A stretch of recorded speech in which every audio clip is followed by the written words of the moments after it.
Bien, bueno, lo primero que me gustaría mencionar es que busquen por favor en su pantalla a Sara Torres. ¿La encontraron?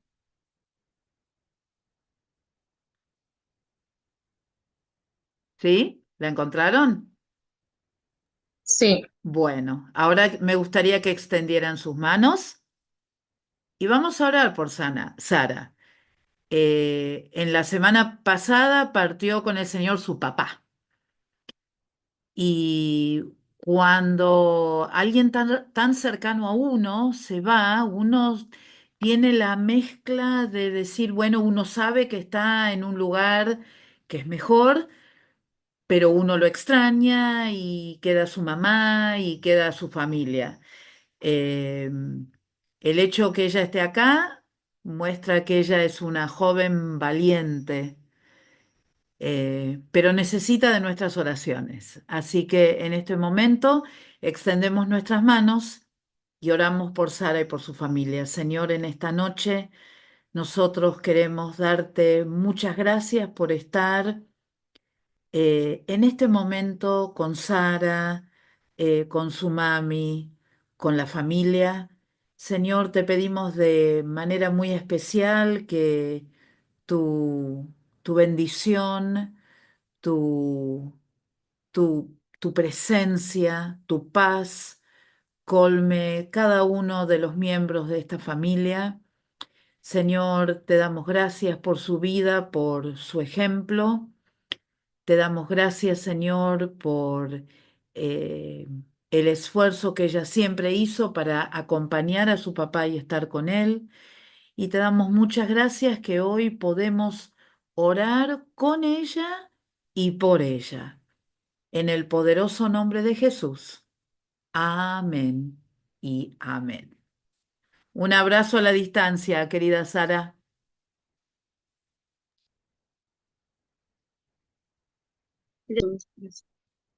Besito. Bien, bien. Y vamos a hablar de algo que tiene que ver un poco con todo esto. Me gustaría volver en primer lugar. Yo no me acuerdo si habíamos dejado, si habíamos hecho todo el capítulo 3 o habíamos dejado en el versículo 6, pero me gustaría volver a tomar el 12 con ustedes. Estamos capítulo 3, versículo 12. Hay algunas cositas más que me gustaría agregar. Dice, mirad hermanos que no haya en ninguno de vosotros corazón malo de incredulidad para apartarse del Dios vivo. Antes exhortaos los unos a los otros cada día, en tanto que se dice hoy, para que ninguno de vosotros se endurezca por el engaño del pecado. Miren, nadie cae de un día para el otro en un precipicio. Nadie, absolutamente nadie. Lo que el enemigo hace es tratar de seducirnos de a poco para ir apartándonos de a poco del Señor, y a veces pasan los días, pasan los meses y no nos damos cuenta y de repente nuestro corazón se ha endurecido. Por eso es que las escrituras nos dicen que cada uno de nosotros tenemos que animarnos los unos a los otros. ¿Por qué decimos esto? Porque es muy fácil para uno autoconvencerse que uno está bien. ¿No les ha pasado a ustedes que ustedes mismos se dicen, no, yo estoy bien, yo estoy muy bien, gracias a Dios, Dios me bendice, Dios está conmigo? Pero lo que va ocurriendo es que de a poco, nos vamos deslizando y nos vamos apartando de su plenitud hasta llegar a un punto en que nos da lo mismo estar en su presencia que no estar en su presencia. Y nosotros sabemos que estar en su presencia es lo mejor que nos puede ocurrir.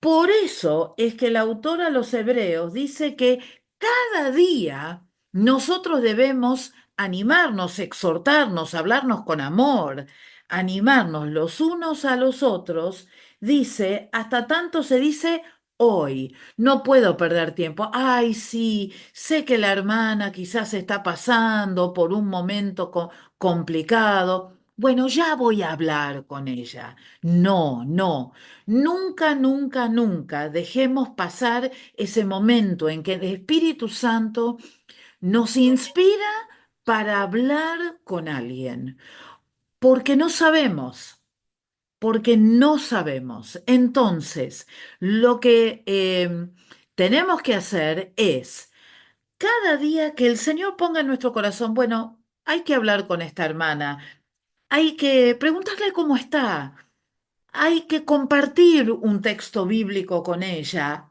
o con él, hay que tratar de animarlos. ¿El Señor me está impulsando a hacerlo? Bueno, ese hoy es el que nosotros tenemos que aplicar. Si nosotros comenzamos esta cultura de animarnos mutuamente con textos bíblicos, con una palabra de ánimo, con una palabra de consuelo, con una palabra de advertencia, es mucho más difícil que el enemigo pueda tomar control de nuestra vida para que de a poco nuestro corazón se endurezca. ¿Y por qué dice esto? Y se endurezca ¿por qué? Por el engaño del pecado. Es decir, el pecado no va a venir a decirte a vos, bueno, vos te vas ahora a apartar de Dios y tu corazón se va a endurecer. No es así. Satanás es el rey del engaño y Satanás va a utilizar todas las artimañas y las estrategias posibles para tratar de apartarte del camino. Recuerden ustedes lo que nosotros estamos diciendo de Hebreos. Estas eran personas que conocían el camino del Señor, que conocían también cómo había sido la vida de los judíos anteriormente y que en cierta manera se estaban acomodando, estaban, digamos, sentándose en una silla mullidita donde iban a estar cómodos, donde iban a estar bien, donde iba a sentir que todo estaba bajo control, pero que estaban olvidando la razón por la cual Cristo Jesús murió por ellos.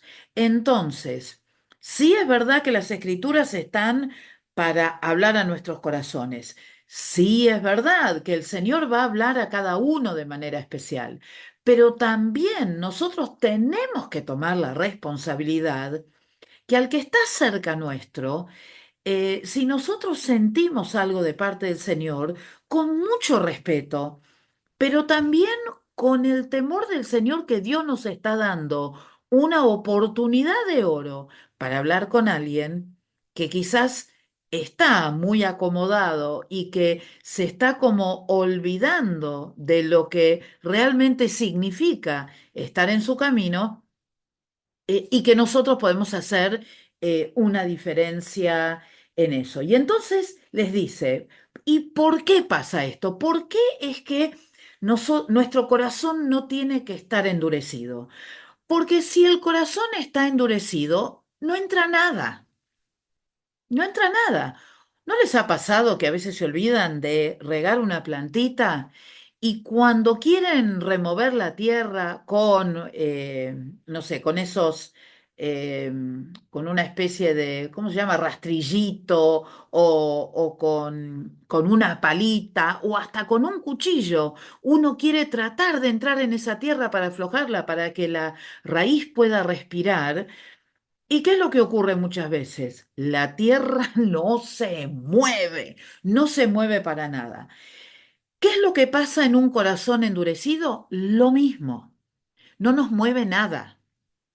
Y parece que estamos como en una situación como de adormecimiento espiritual donde todo nos da lo mismo. ¿M? Entonces, ¿qué es lo que dice el autor a los Hebreos en el capítulo 14? Les dice, ¿por qué no tenemos que dejar que el pecado tome control de nuestras vidas y que no endurezca nuestros corazones? Porque nosotros somos hechos participantes, es decir, nosotros somos partícipes de Cristo. Es decir, yo soy parte, soy socio, soy compañero de Cristo a partir del momento en que yo permití que el Señor entrara en mi corazón. Yo ya no estoy más solo, yo estoy con el Señor.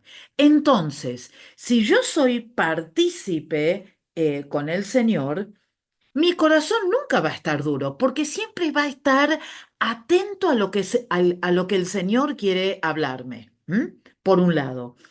Y por otro lado, vamos a ser partícipes con Cristo, dice el versículo, hay una condición. ¿Cuál es esa condición?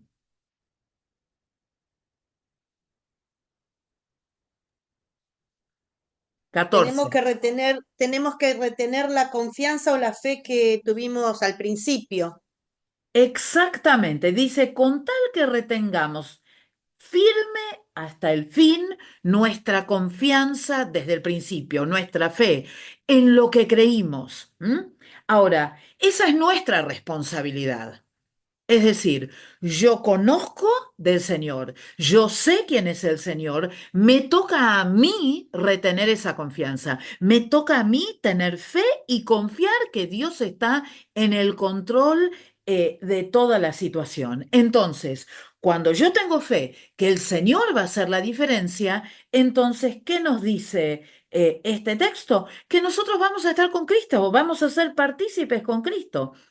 Tenemos que hacer nuestra parte. Es decir, hay personas que tienen en su corazón esta idea, que entregan su vida al Señor y bueno, que el Señor se va a hacer cargo de todo. No necesito trabajar porque el Señor va a proveer para mí. No necesito orar porque, bueno, Dios conoce todas mis peticiones y yo no tengo que hacer nada.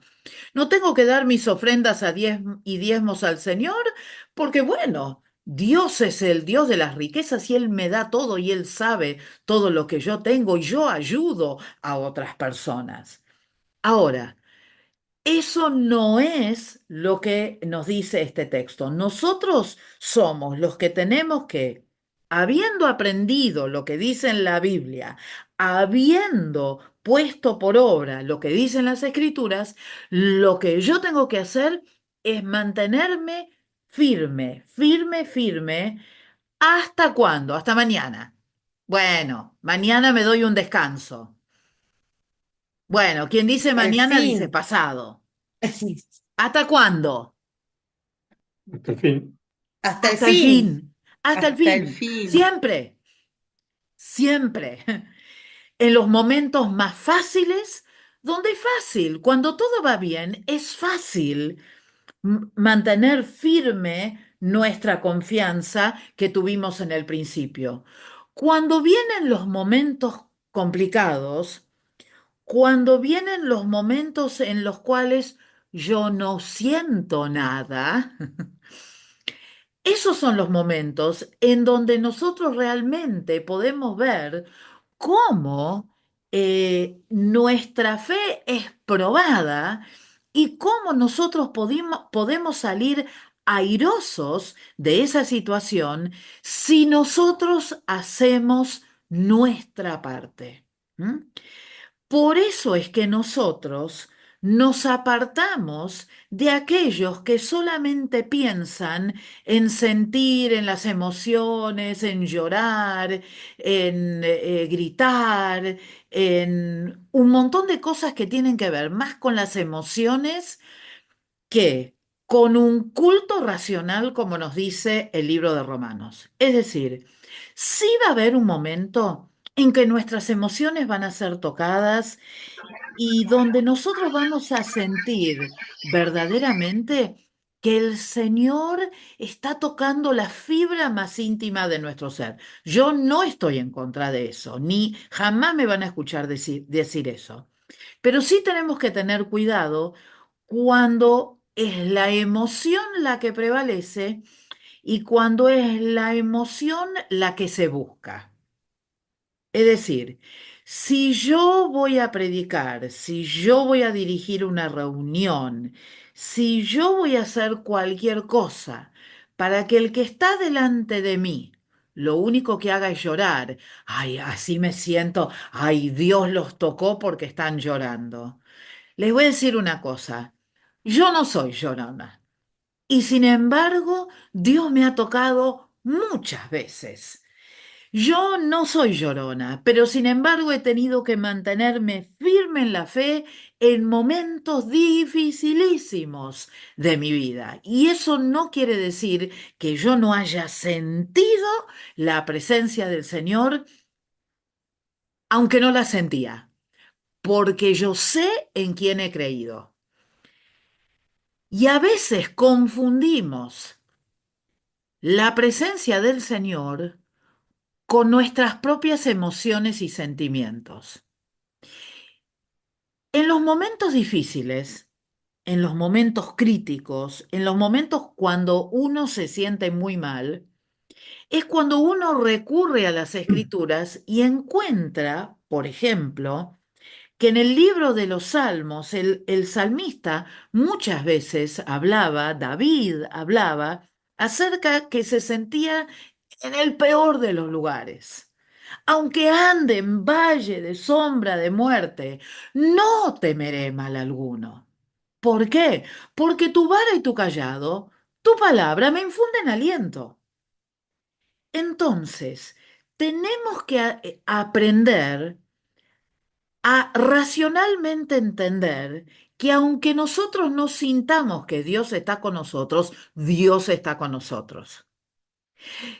Que aunque no se muevan aparentemente nuestras emociones, cuando yo leo en las escrituras algo que me impacta de una manera, nunca había leído esto ni lo había visto de esta manera, Dios me está hablando y Dios me está confirmando cosas, o Dios está abriendo mi entendimiento para entender otra cosa, para que cuando venga algún momento de zozobra, yo pueda recurrir a aquello que aprendí y yo no me ponga en el lugar de una plañidera. Las plañideras eran las mujeres que enviaban, y que aún se envían en algunas culturas, a los velatorios para que lloren.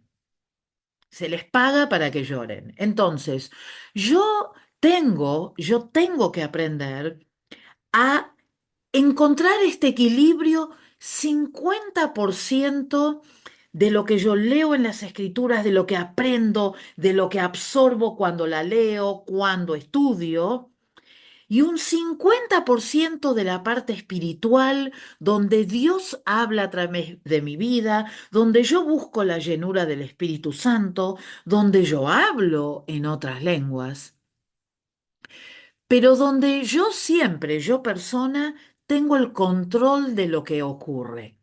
¿Por qué? ¿Por qué? Porque nosotros somos una entidad, somos uno.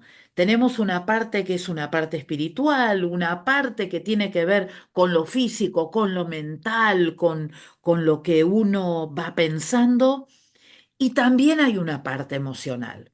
¿Qué significa esto? ¿Qué les estoy diciendo? ¿Nunca tienen que llorar en la iglesia? No, tampoco estoy diciendo eso. Pero tenemos que tener cuidado porque es muy fácil tocar las emociones de las personas, pero no ir con la verdad de las escrituras, que es la que puede hacer el cambio, que es diferente.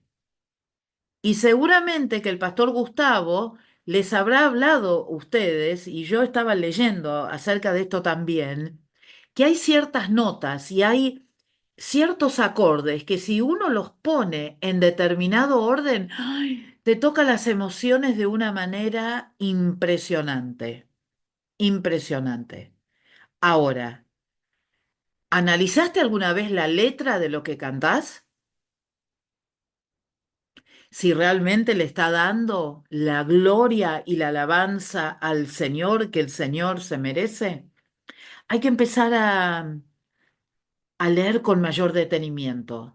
Hay que empezar a escuchar lo que nos están diciendo y entender, bueno, el hecho que yo sea animada por las escrituras, el hecho que yo sea sorprendida por lo que estoy oyendo, ¿tiene que ver con lo que las escrituras dicen o con lo que me están queriendo imponer para crear un ambiente donde parezca que el Espíritu Santo está obrando y en realidad lo que están siendo tocadas son nuestras emociones y no lo interior, nuestro espíritu? Entonces, les animo a tener ese cuidado, a escuchar con sumo detenimiento lo que se les dice, a sopesarlo a la luz de las escrituras, no para criticar, no para dudar, pero sí para aguzar el oído espiritual. Acuérdense lo que les digo. Yo eh, miro el canal Enlace para afilarme, porque algunas de las cosas que uno escucha en el canal Enlace, ya se los dije, pero se los vuelvo a repetir, no es lo que dicen las escrituras. Entonces, ¿para qué lo hago? Bueno, justamente para de esta manera yo entender, compararlo con lo que dicen las escrituras y decir, esto está mal por esto, por esto, por esto. Esto no me parece que esté bien, tengo que investigarlo un poco más y tomarse el trabajo de hacerlo. Los cristianos de Berea hacían eso, nos dice el libro de los Hechos. Nosotros también lo podemos hacer. Y eso no es dudar de la persona que está predicando, sino entender que la persona que está predicando es tan humana como vos o como yo y que todos nos podemos equivocar. Y después, si uno llegara a encontrar algún tipo de equivocación, ahí sí, despacito, con paciencia, orando al Señor, hablar tranquilamente con el pastor o la pastora, explicarle lo que uno entendió, era eso, no era eso. Pero este lugar que nosotros tenemos acá, es justamente un espacio para despejar dudas, un espacio donde nosotros le vamos a dar lugar al Espíritu Santo, pero es un lugar a donde hay que estudiar las escrituras. Y si las escrituras a mí me dicen que yo soy participante de Cristo, soy participante de Cristo y yo puedo arengarlos a ustedes. Aleluya, somos participantes en Cristo, tenemos todo en su presencia. Gloria a Dios. Pero ojo, hay una segunda parte de ese versículo, ¿eh? Que dice, con tal que retengamos firme hasta el fin la confianza que nosotros tuvimos desde el principio. ¿Se entiende? Es muy fácil entrar en esa forma porque, bueno, somos humanos, nosotros queremos recibir una respuesta inmediata de aquello que nosotros estamos entregando. Pero sepamos esperar, porque el que hace la obra es el Espíritu Santo, no nosotros. Yo no hago nada, salvo compartir algo y dejarlos pensando, dejar la pelota picando, para que después ustedes piensen, para que después ustedes mediten, para que rumien, para que investiguen otra vez y así llegar a lo que queremos y es tener a personas fuertes. ¿Por qué? Porque vuelve para atrás y dice, entre tanto que se dice el versículo 15, si oyen su voz, no endurezcan sus corazones como en la provocación. Es decir, después nos dice qué es esa provocación. El pueblo de Israel, creo que ustedes ya lo saben esto, la razón por la cual quedó en el desierto fue porque eligieron no creer. ¿m? Entonces, si yo elijo no creer una parte de las escrituras, en cierta manera lo que yo estoy haciendo es provocando al Señor y mostrando que he fracasado en mi conocimiento global o total de las escrituras. Porque les dice el autor, ¿quiénes fueron los que habiendo oído le provocaron? ¿No fueron todos los que salieron de Egipto por mano de Moisés? ¿Y con quiénes estuvo él disgustado 40 años? ¿No fue con los que pecaron, cuyos cuerpos cayeron en el desierto? ¿Y a quiénes juró que no entrarían en su reposo, sino a aquellos que desobedecieron? Y vemos que no pudieron entrar a causa de la incredulidad. Muchas preguntas acá, ¿eh? Muchas preguntas muy interesantes.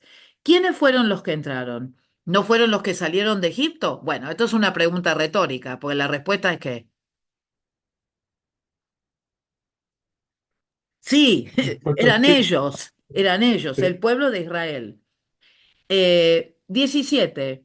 ¿Con quién estuvo disgustado 40 años? Con la generación que dijo, no, no, no, no entremos, no entremos. Por temor, son muy grandes, no, ¿cómo los vamos a enfrentar? ¿Cómo vamos a hacer eso? Y escucharon la voz de Dios a través de Josué y de Caleb que les decía, pero muchachos, Dios va con nosotros, Él nos va a ayudar, Él No va a estar creyeron, con nosotros. Y no dice, creyeron. ¿no fue con los que pecaron cuyos cuerpos cayeron en el desierto? Ay, me da como un poco de cosa. Ay, no, murieron en el desierto. Bueno, ¿por qué murieron en el desierto? Bueno, porque habían desobedecido. Y Dios dijo, no iban a entrar a la tierra prometida o el nombre que se le da acá es reposo. Ahora, ¿significó eso que Dios se olvidó de ellos y nunca más estuvo con ellos? No, Continuamente Dios estuvo Dios con te ellos. mantuvo. ¿De qué Sí. manera? ¿Saber? En el desierto o Sí, hablando, y con la nube, bien, con la llama de fuego, bien, Con el Fuego, maná, con el agua, con la piedra, o sea, de bien. muchas maneras. Con El la con la, con maná, nube, la, con la la nube, nube, ¿sí? con la provisión del Entonces, maná. claro, claro. los codornices, o sea, de la Claro, comida en sí. ahora, fíjense ustedes una cosa, lo traigo a lo que puede pasar en nuestra casa, ¿sí?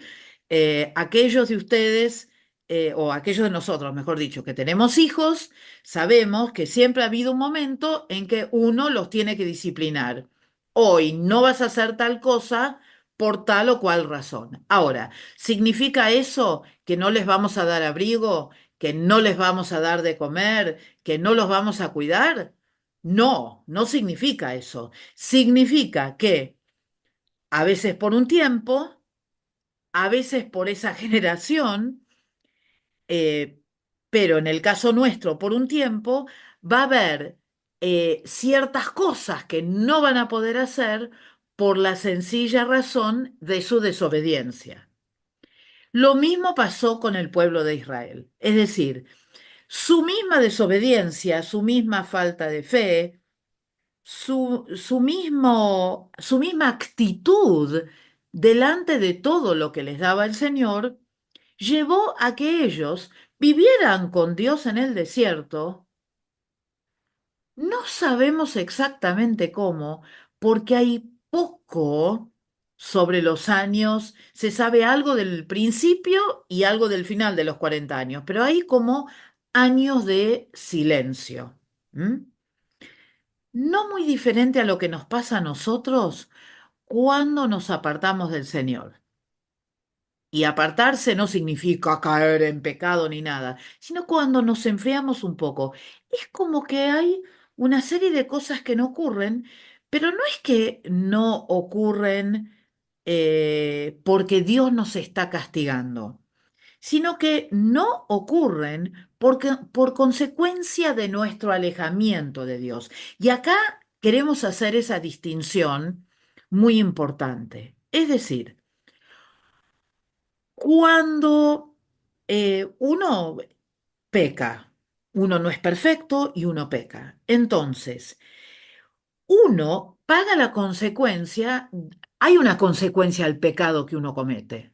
Es decir, no sé, le contesto mal a mis padres, ¿qué es lo que va a pasar? Y bueno, mis padres quizás me van a contestar de vuelta a mí o me van a castigar. O hablo con mis hijos y quizás por un rato mis hijos van a estar ofendidos y no quieren hablar conmigo porque yo estuve fuera de lugar en lo que hice. Entonces, es una consecuencia de algo que yo hice. ¿M? Es una consecuencia natural de algo que yo hice. ¿M? Y acá nos apartamos de algunas doctrinas donde se habla muy fuertemente acerca del castigo de Dios. ¿M? Dios no nos castiga, Dios nos ama. Y nos ama con un amor tan grande que entregó a su Hijo unigénito para que todos aquellos que nosotros, de nosotros que creamos en Él, no nos perdamos, mas tengamos vida eterna. Pero sí tenemos que entender que si nosotros elegimos ir por otro camino, que las consecuencias de tomar otro camino van a ser producto de los pasos que nosotros tomamos. ¿Se entiende la diferencia? ¿Sí? Dios no nos castiga, ¿m? Sino que es una consecuencia del pecado. Entonces, el pueblo de Israel había pasado por momentos muy críticos, por momentos de esclavitud, por momentos de tristeza, por momentos de dolor, algunos de sus hijos habían muerto. Moisés los saca para llevarlos a la tierra que había prometido a sus ancestros, a Abraham, a Isaac y Jacob, y él prometió que en esa tierra donde él los iba a llevar, iban a fluir, ¿se acuerdan? Leche y miel. Es decir, iba a ser un lugar de prosperidad. Cuando uno tiene prosperidad, uno descansa y uno se siente tranquilo. ¿M?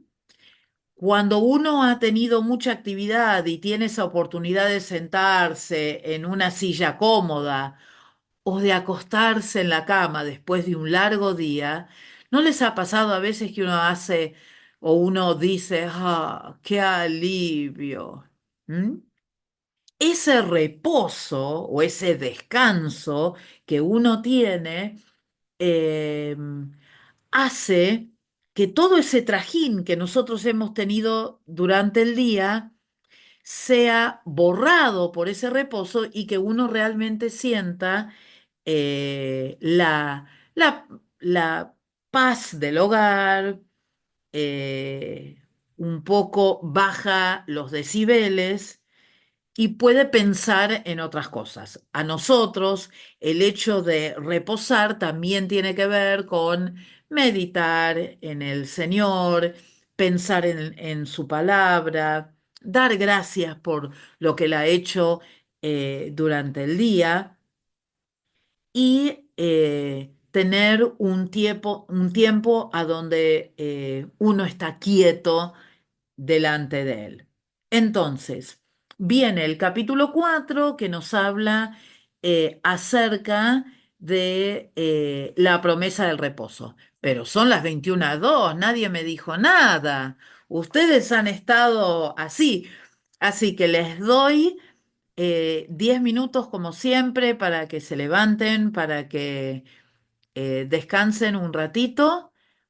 También tengo dudas con respecto a una, que después cuando podamos hablar le Bueno, pregunto. sí, puede ser que me haya equivocado. Porque tengo una respuesta de exámenes, contesté algo diferente y me da mal las dos veces y son respuestas diferentes a la misma pregunta. Exacto, Puede ser que haya un exactamente error. eso. Puede ser que haya un error. Vamos a hacer al revés. Yo voy a revisar el examen y en todo caso hago el fe de ratas la clase que viene. Pero quiero esperar porque hay algunos que lo tienen que dar. ¿Les parece? Listo, listo. Ahí me Perfecto, dado cuenta, perfecto, me prendí la pastora. Listo. Listo, A mí me pasó lo mismo. Entonces es error mío. Ay, soy humana, ¿qué quieren? En mi caso Sí, yo quería obvio. preguntar, Se puede para preguntar. sacarme la duda, en A mí realidad también me pasó. el número, o sea, la nota en número no sería tan importante porque no es mala, pero lo que yo quería es sacarme la duda de si yo estoy Sí, equivocada sí. o no. Claro, sí, tal cual. Déjeme verlo y lo miro con detenimiento. Puede pasar, todo Perfecto, puede muchísimas pasar. gracias. No, por favor. Bien, vamos a descansar un poco, ¿qué les parece? Vamos a reposar. Vamos a aprender un poco lo que dice este capítulo 4, ¿no? Entonces dice, el capítulo 4 empieza diciendo, temamos, pues, no sea que permaneciendo aún la promesa de entrar en su reposo, alguno de vosotras parezca no haberlo alcanzado. ¿A qué se refiere esto?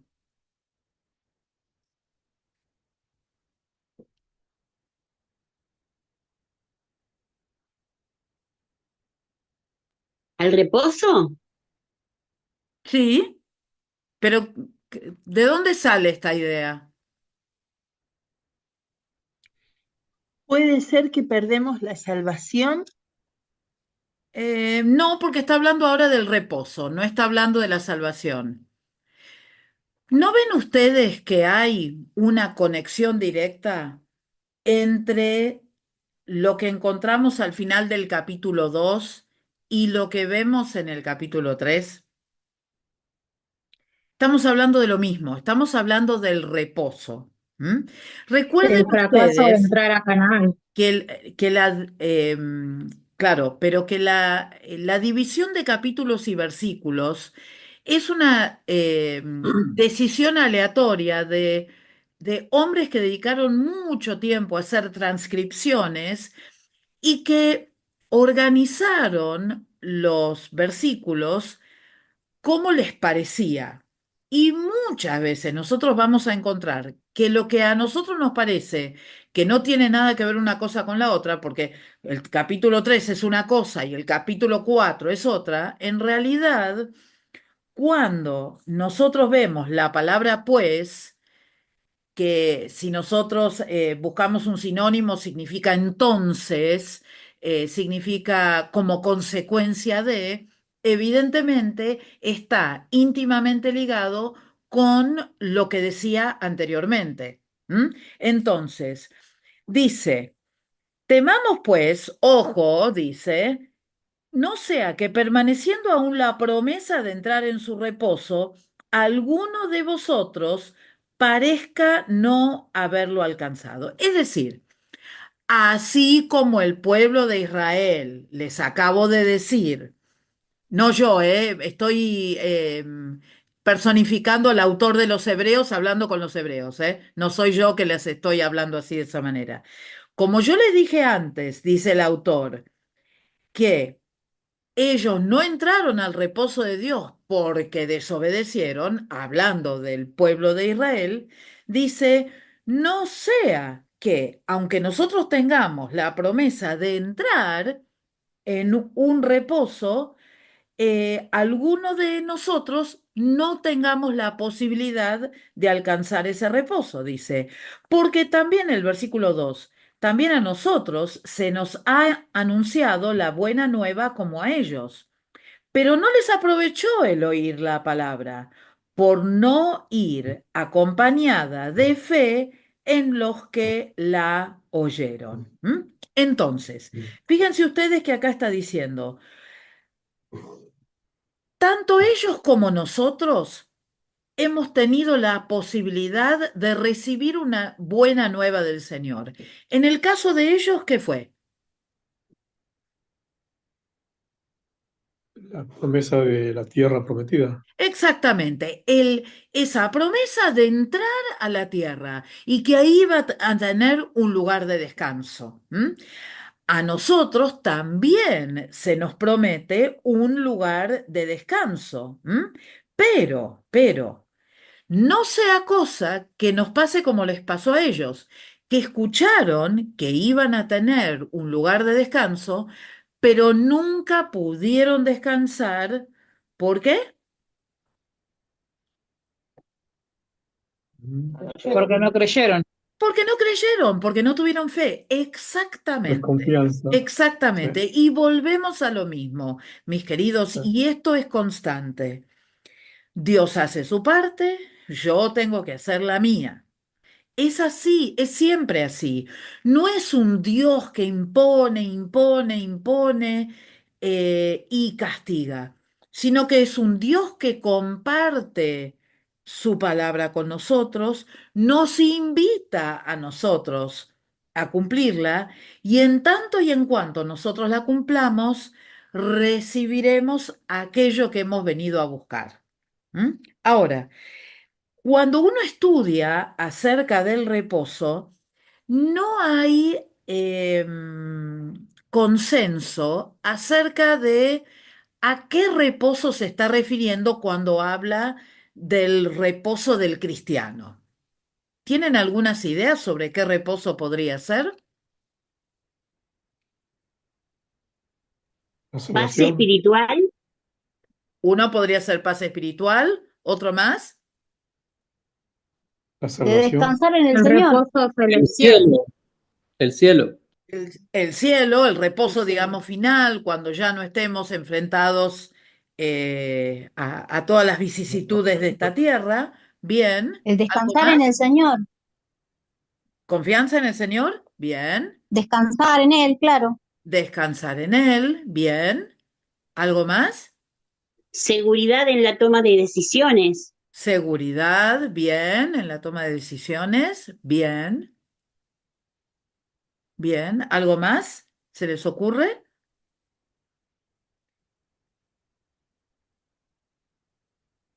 Bien. Entonces, los autores, los distintos autores y aquellos que han escrito comentarios, no se ponen de acuerdo si estamos hablando de un reposo terrenal que incluye todas aquellas cosas que ustedes mencionaron o si es un reposo celestial. Si ustedes me preguntan a mí, probablemente sea los dos. ¿Por qué? Porque en medio de todas las tormentas de esta vida está esa paz que sobrepasa todo aquello que nosotros podemos entender y que a veces uno hasta se sorprende de la paz que uno siente. En los momentos de zozobra y cómo uno puede descansar en las promesas del Señor, uno puede descansar en lo que dicen las Escrituras. ¿Y por qué es eso? Bueno, porque tenemos fe que aquello que hemos oído es aquello que va a pasar. Entonces, es verdad que nosotros en esta tierra tenemos la seguridad de reposo. Ahora, también es verdad que nosotros podemos pensar en ese reposo perfecto cuando estemos en la presencia del Señor. ¿Mm? Y entonces, Perdón, Florence. sí. También podría ser, con respecto al reposo, pensaba yo en los animales. Cuando encuentran ese reposo es porque encuentran un lugar seguro o en un lugar o en un entorno donde pueden reposar y tienen esa seguridad. A veces nosotros necesitamos ese reposo y tenemos la seguridad de que nuestro Señor nos va a ayudar en lo que necesitemos o va a estar ahí en los momentos difíciles, porque en los animales pasa, cuando ellos reposan ciertos animales porque se sienten seguros, acá estamos seguros, nos quedamos acá. Wow, qué linda comparación. Me gusta mucho. Gracias por el aporte. Y es así, ¿no? Entonces, es en esos momentos en los cuales nosotros podemos decir y podemos creer, como dice el versículo 3, pero lo que hemos creído, entramos en el reposo de la manera que dijo, por tanto, juré en mi ira, no entrarán en mi reposo, aunque las obras suyas estaban acabadas desde la fundación del mundo. Bueno, acá tenemos que ir a un reposo mucho más antiguo, a un reposo sobre el cual estudiaron en Panorama. A ver si se acuerdan.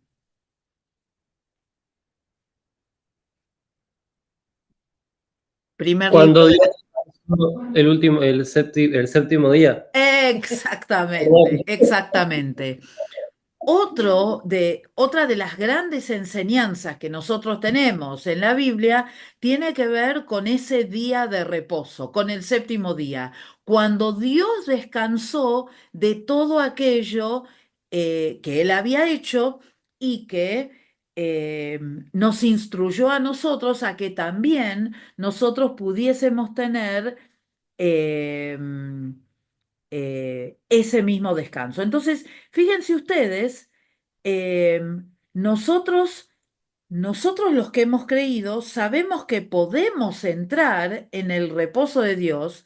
Y fíjense ustedes qué interesante lo que dice el autor, porque dice, sí, nosotros podemos entrar al reposo del Señor hoy, pero el reposo siempre ha estado. Somos nosotros los que a veces no entramos, porque ese reposo siempre, pero siempre ha estado. Porque en cierto lugar, dice el versículo 4, dijo así del séptimo día, y reposó Dios de todas las obras el séptimo día. Y otra vez aquí, no entrarán en mi reposo. Por tanto, puesto que falta que algunos entren en él, y aquellos a quienes primero se los anunció la buena nueva, no entraron por causa de desobediencia, otra vez determina un día hoy, siendo después de tanto tiempo por medio de David, como se dijo, si oyereis hoy su voz, no endurezcáis vuestros corazones. Entonces, todo este argumento que nosotros vemos acá tiene que ver un poco con lo que ocurrió en el tiempo de Moisés en el desierto y que dice, Dios tuvo un reposo, Él descansó en el séptimo día, pero después dice que hubo algunos que no entraron en su reposo. ¿Cómo es posible? Bueno, algunos no entraron, ¿por qué? Porque recibieron la buena nueva, pero optaron por no tomarse de esa buena nueva. ¿Cuál era la buena nueva? Que iban a entrar a la tierra prometida que había sido de sus ancestros y en la cual iban a poder descansar. ¿M? Y ellos no entraron por causa de, ¿qué dice el versículo 6? La desobediencia. ¿M? Por causa de la desobediencia.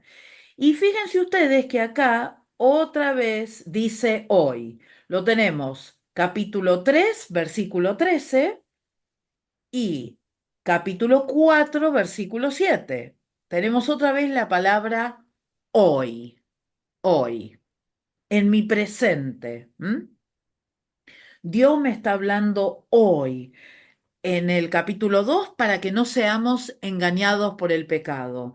El capítulo 3. Y en el capítulo 4 dice, hoy nos está diciendo que si oímos, perdón, hoy su voz, no tenemos que endurecer los corazones como en los tiempos antiguos el pueblo de Israel endureció su corazón y no pudo entrar en ese reposo.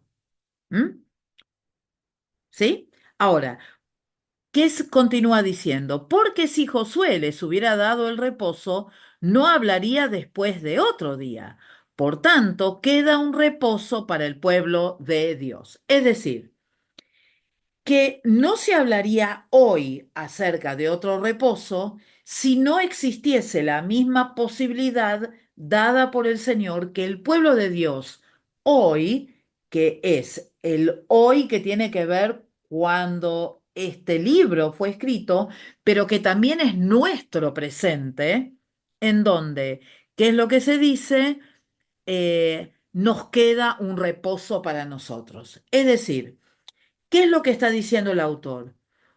Hubo un tiempo de reposo para el pueblo de Israel, pero hoy hay un tiempo de reposo para nosotros. Y nosotros debemos tener fe y confianza que ese reposo es para nosotros y que va a venir a nosotros. ¿Mm? Porque el que ha entrado en su reposo también ha reposado de sus obras como Dios de las suyas. Muy interesante lo que dice este versículo. Cuando yo entro al reposo del Señor, no tengo que hacer nada. No hay nada que yo pueda hacer por mi propia capacidad, por mi propia condición, por mis propias condiciones eh, o por mis propias características para poder entrar al reposo del Señor. Yo reposo de todo lo que hago, porque obviamente yo, como ser humano, hago cosas y uno hace muchas cosas. Ahora, hay un tiempo en donde uno entra a la presencia de Dios y donde no hay que hacer nada, sino simplemente entrar en su reposo y disfrutar de su presencia y disfrutar de sus obras y disfrutar de su palabra y no hacer nada. Somos muy proclives muchas veces a llenarnos de actividades pensando que haciendo todas esas actividades nosotros estamos haciendo la obra del Señor y estamos trabajando para el Señor. Y no voy a decir que eso está bien. Perdón, que eso está mal. Voy a decir que eso está bien. Pero junto con todas esas actividades, hay un tiempo en el que tenemos que estar solamente en su presencia, donde solamente tenemos que escuchar, donde tenemos que dejar de hacer para descansar en Él y para permitir que Él haga lo que tiene que hacer. Miren, el pueblo de Israel, cuando llegó a la tierra prometida, no tenía que hacer nada salvo obedecer al Señor. Dudaron y por eso no entraron. Si ellos hubieran obedecido muchos años antes, 40 años antes, ellos podrían haber disfrutado lo que después disfrutó la siguiente generación. ¿Mm?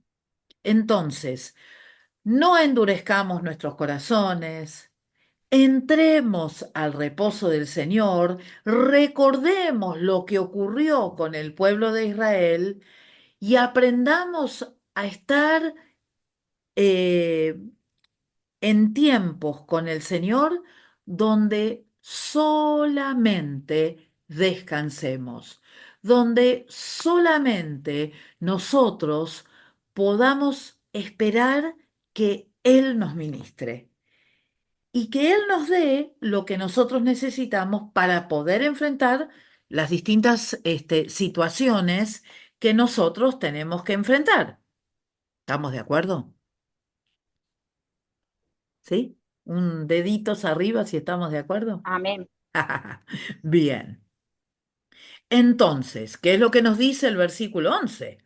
Procuremos, pues, entrar en aquel reposo, para que ninguno caiga en semejante ejemplo de desobediencia. ¿Mm? Qué interesante es que tenemos, por un lado, nos dice hagamos nuestro esfuerzo para entrar al reposo del Señor. ¿Se dan cuenta que todo es 50-50? ¿Se dan cuenta que hay cosas que nosotros tenemos que hacer? Yo tengo que entrar al reposo del Señor. Yo tomo la decisión de entrar a su reposo para no caer en la misma desobediencia en la que cayeron los hombres y las mujeres del Antiguo Testamento. ¿Mm? Entonces, yo lo tengo que hacer. Y en medio de toda esta situación, donde algunos no entraron en el reposo y otros entraron en el reposo más tarde, y que se nos pide a nosotros que eh, hagamos nuestra parte para entrar a su reposo, nos, nos da una de estas perlitas maravillosas, el libro de Hebreos, que seguramente muchos de ustedes la saben de memoria. Si no la saben de memoria, les animo a que se lo aprendan porque dice, porque la palabra de Dios es viva y es eficaz y más cortante que toda espada de dos filos y penetra hasta partir el alma y el espíritu, las coyunturas y los tuétanos, y discierne los pensamientos y las intenciones del corazón. ¿Mm? Ahora, fíjense ustedes que dice que la palabra de Dios es viva. ¿Por qué es viva la palabra de Dios? porque en ella está su espíritu. Está su espíritu. ¿Qué más? Porque Dios vive. Porque Dios vive, Permanece, bien. permanece para Porque es la siempre. propia y misma palabra de Dios. Ahí estamos. ¿Recuerdan ustedes que en algún momento nosotros hablamos que Jesús era el verbo y el verbo era con Dios y el verbo era Dios? Es decir, es la misma presencia de Dios, ese verbo que está dentro de nosotros. Entonces, por eso la palabra de Dios es viva. Es Dios mismo que está con nosotros. Y fíjense ustedes que dice que la palabra de Dios es viva, pero que también es eficaz. Eficaz es una palabra que viene del griego energes. ¿Y a qué les suena energes?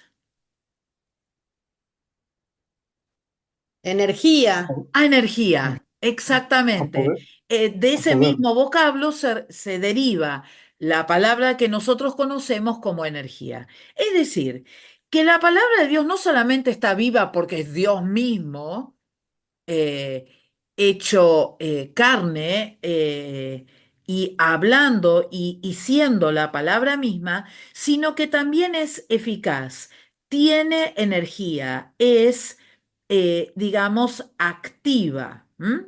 Es efectiva, llega al lugar. ¿M? Entonces, la palabra de Dios es viva y eficaz, y es más cortante que toda espada de dos filos. ¿Por qué tendrá esta comparación?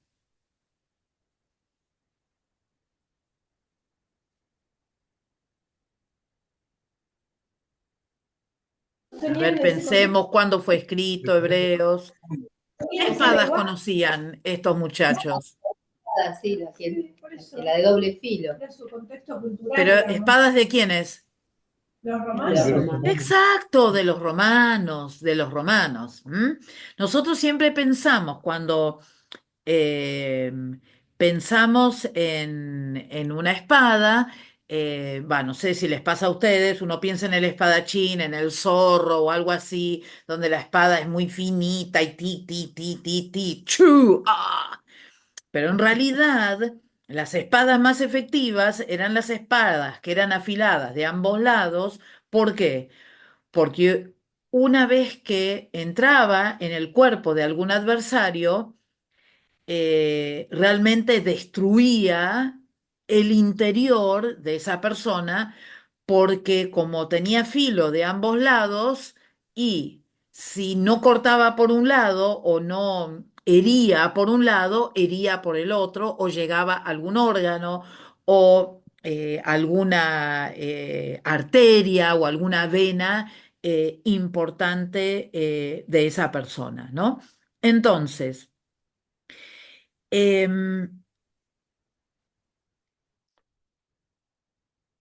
el hecho que cuando una espada entra o entraba a algún cuerpo, era para destrucción, era para muerte, porque, bueno, justamente lo que se buscaba es que esa persona desapareciera o muriera de alguna manera. Cuando nosotros, cuando hace la comparación que la Biblia es una espada de dos filos, es porque justamente las escrituras llegan hasta lo más profundo, es decir, llegan a lugares donde ninguno de nosotros podría llegar a entrar. Y dice que penetra hasta el alma, es decir, llega hasta mi cabeza, hasta mi intelecto, hasta quién soy yo.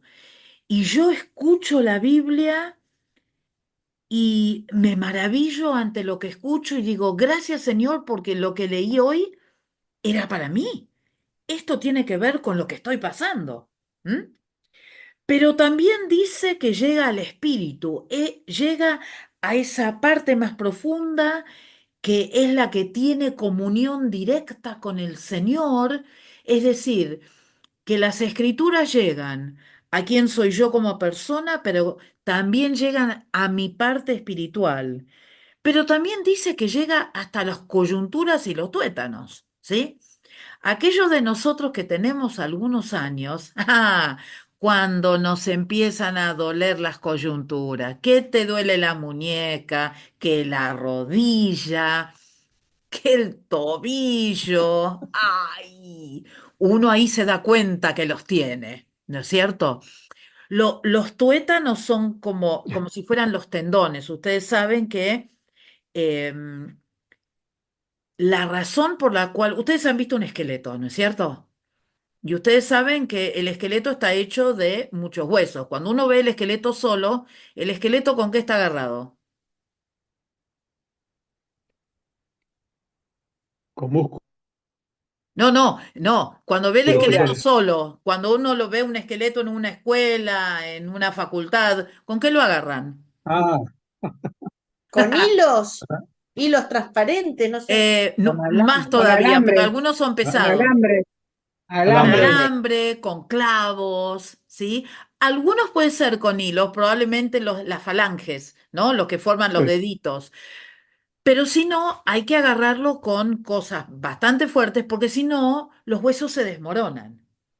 Entonces, ¿qué es lo que mantiene a cada una de nuestras articulaciones en ese lugar?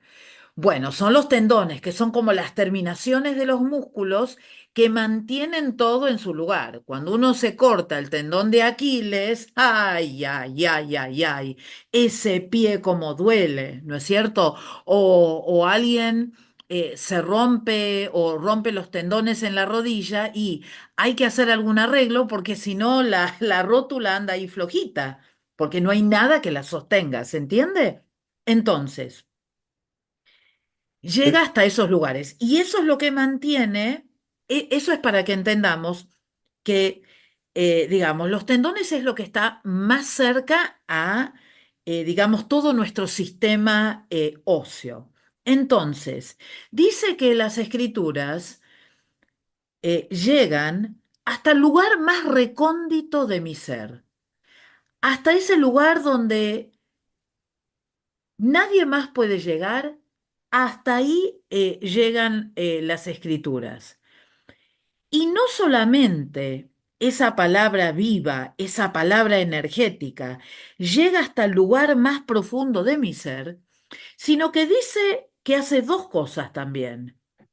Perdón, discierne dos cosas.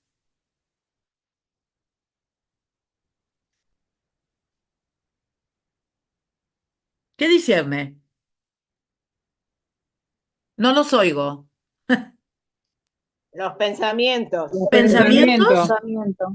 y las Acciones de intenciones. Y las intenciones Y del las corazón. intenciones. Es decir, que las escrituras no solamente nos ministran a nosotros, cuando nosotros estamos pensando alguna cosa o estamos pasando por algún momento difícil, sino que dice que también eh, puede discernir, puede desglosar las intenciones que ya nuestro corazón está teniendo para hacer tal o cual cosa.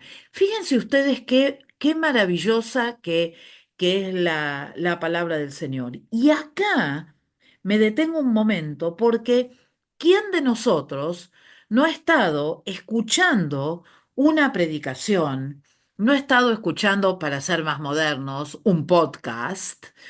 O no ha estado leyendo las escrituras y uno ve para mí, wow, esto me está hablando a mí. O uno escucha una predicación y dice, pero ¿cómo sabe lo que yo no le he compartido absolutamente a nadie? Porque la palabra de Dios es viva y eficaz. Es Dios mismo hablándote. Es Dios mismo advirtiéndote.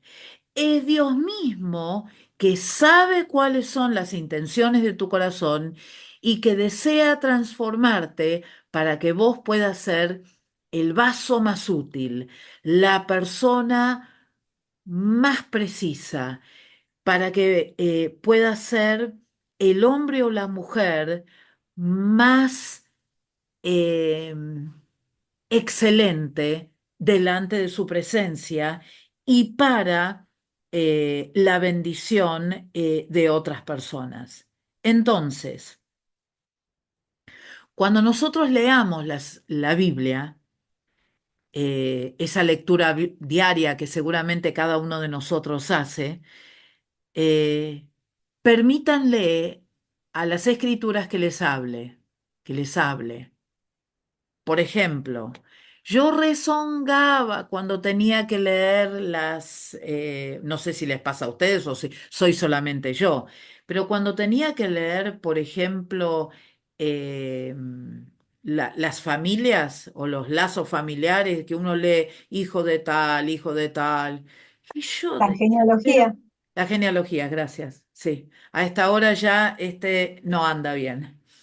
Em, yo decía, "Ay", yo rezongaba tanto, y, pero también me sentía mal si no las leía. Entonces leía cada uno, pero decía, ¿por qué tanta genealogía? Bueno, no sé si esta es la respuesta que les servirá a todos ustedes, pero sí fue algo que a mí me sirvió.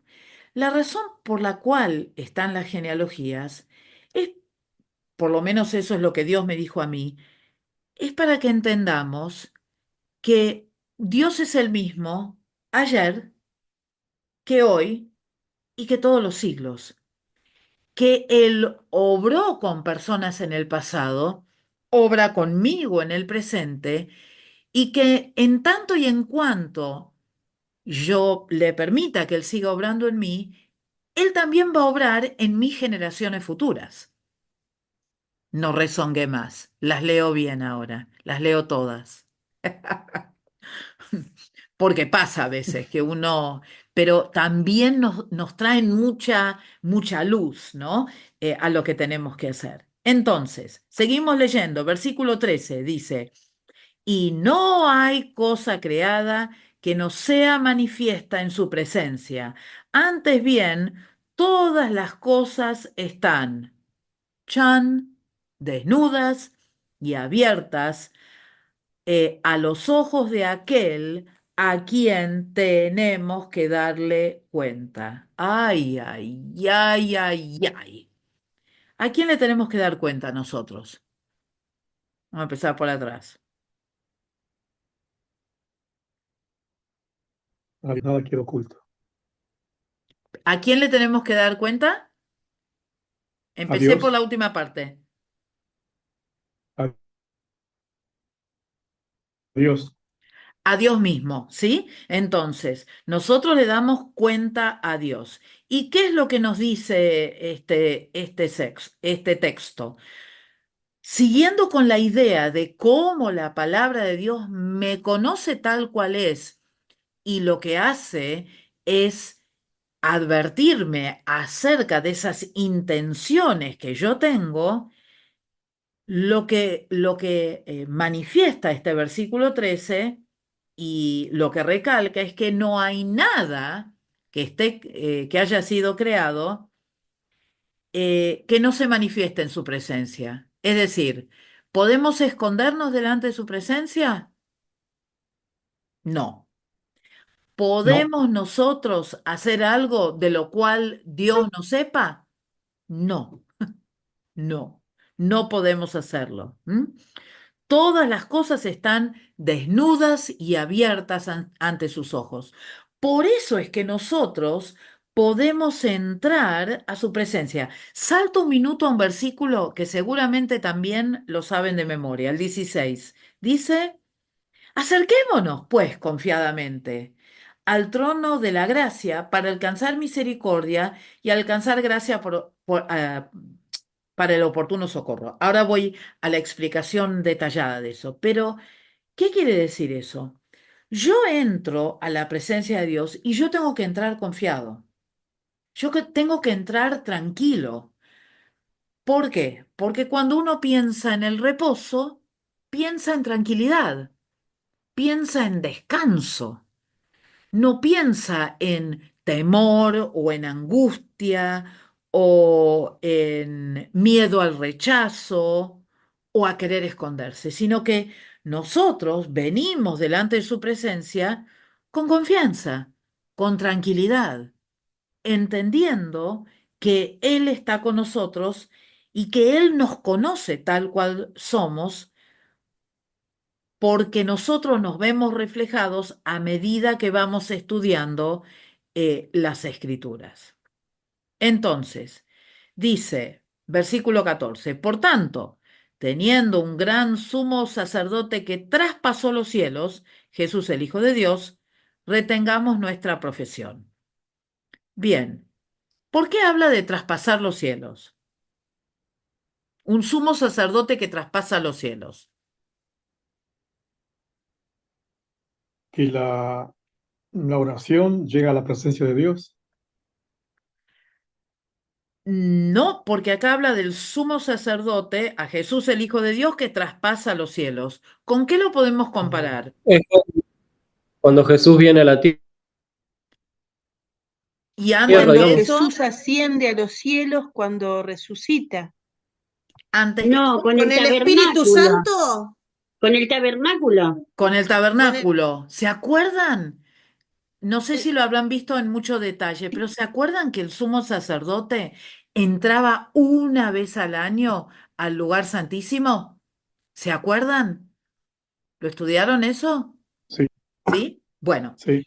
el sumo Sí. sacerdote, ¿qué tenía que hacer para entrar al lugar santísimo?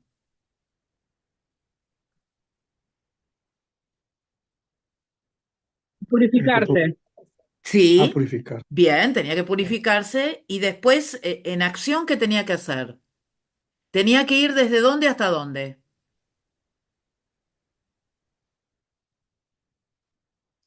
Del lugar santo al lugar santísimo. Ahí está. ¿Y qué cruzaba? Velo. Un velo, El, el- una cortina, ¿sí? Entonces, vamos de a poquito y vamos entendiendo porque todo lo que dijeron está correcto. Empezamos con la primera imagen o la primera semejanza o nosotros en las escrituras cuando hablamos de algo que representa otra cosa, le decimos un tipo de algo. Entonces, el sumo sacerdote entrando al lugar santísimo, cruzando el velo y llevando la sangre de ese cordero sin mancha para ponerlo en el lugar de la presencia de Dios, es un tipo de lo que Jesús después hizo, que recuerdan que cuando él muere, ¿qué ocurre con el velo del templo? Porque había un velo en el templo que había construido Salomón. ¿Qué pasó con Se ese velo? rasgó, se Se se rasgó. rasgó, rasgó. se partió. ¿Mm?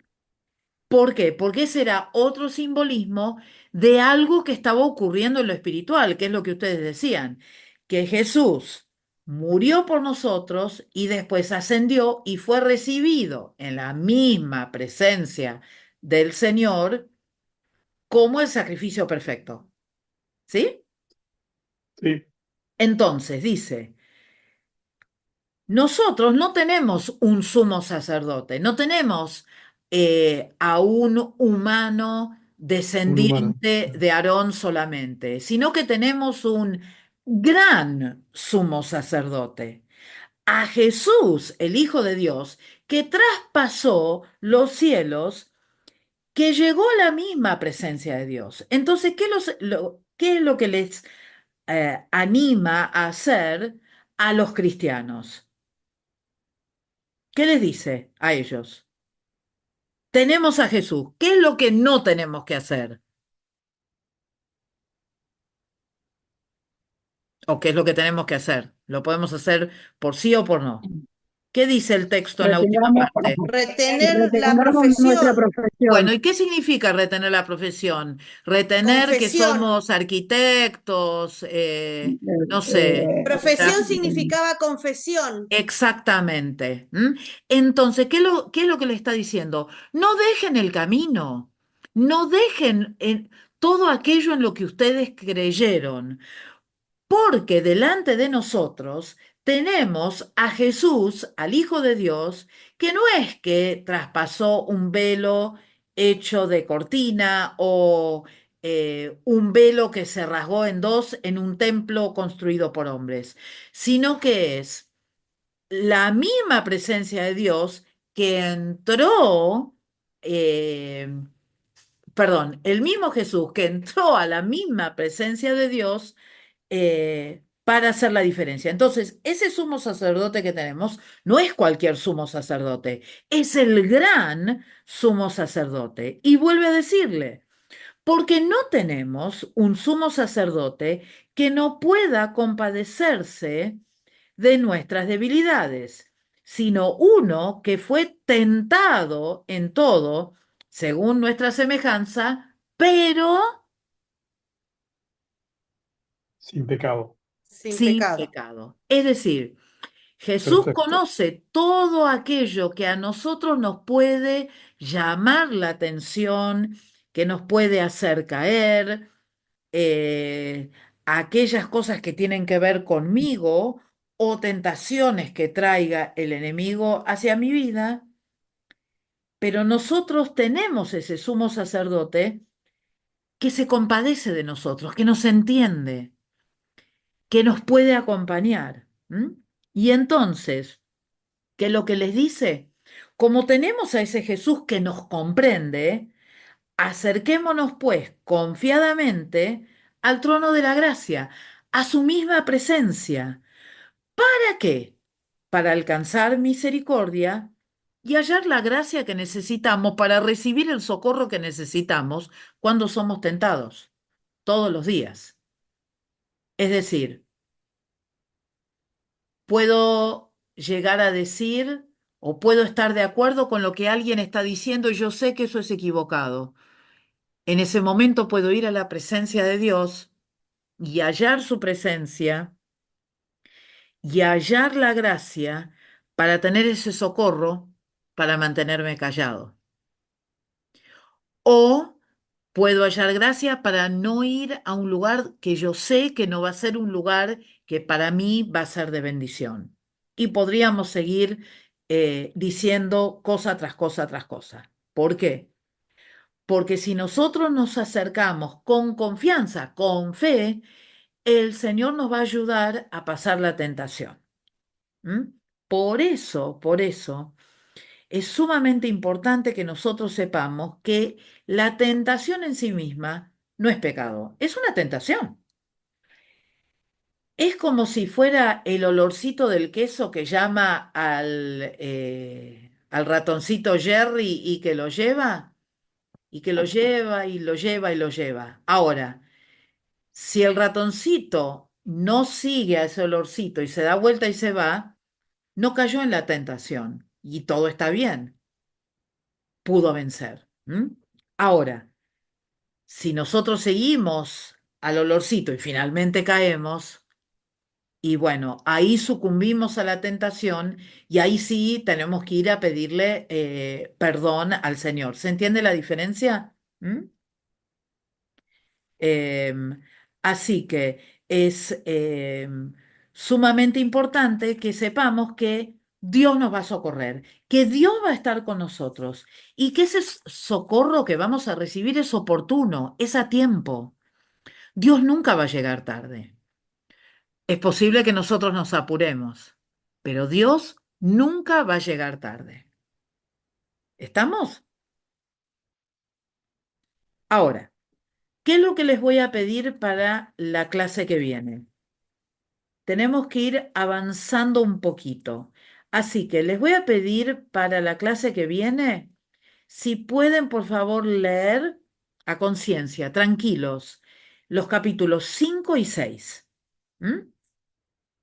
Yo prometo revisar la prueba. Me puedo haber equivocado tranquilamente, tranquilamente. Me pasa mucho. eh, y eso es para recordarme siempre de dónde vengo y quién soy.